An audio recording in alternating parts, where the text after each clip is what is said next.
seconds to go.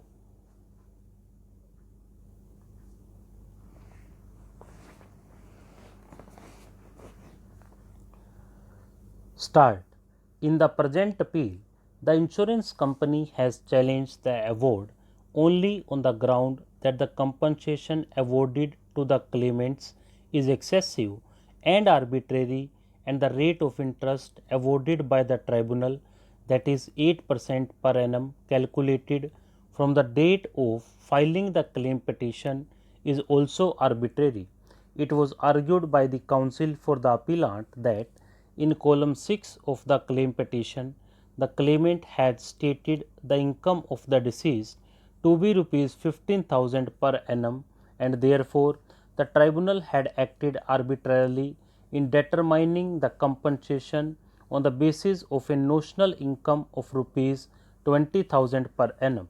It was also argued by the counsel for the appellant that the deceased was a bachelor, and therefore while determining the multiplication, 50% should have been deducted as personal expenses from the notional income of the deceased, and the tribunal had erred in deducting only 1/3 as personal expenses of the deceased. It was argued that in view of the aforesaid, the award of the tribunal is liable to be modified by reducing the compensation payable to the claimant.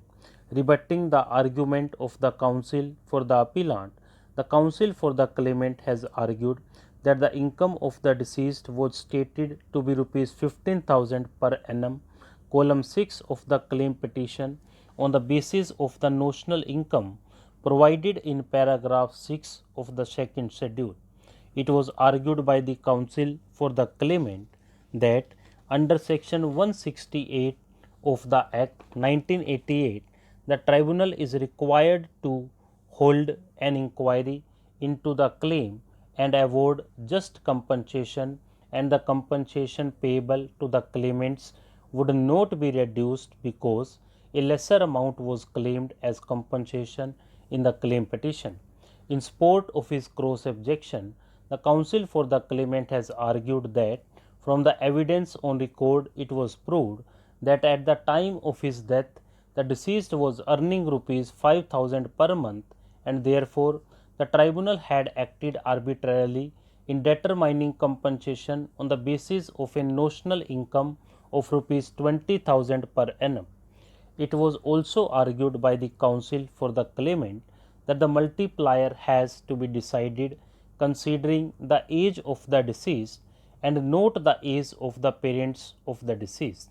It was further argued that the tribunal had also erred in not awarding any amount to the claimant for funeral expenses and loss of estate, as well as for loss of love and affection. It was further argued by the counsel for the claimant that the claimant was entitled to interest of 12% per annum, and the award of the tribunal awarding merely 8% per annum as interest of liable to be modified. Thus, it is held that the deceased was unemployed, and the argument of the counsel of the claimant that compensation should be determined taking the income of the deceased as rupees 5,000 per month is rejected.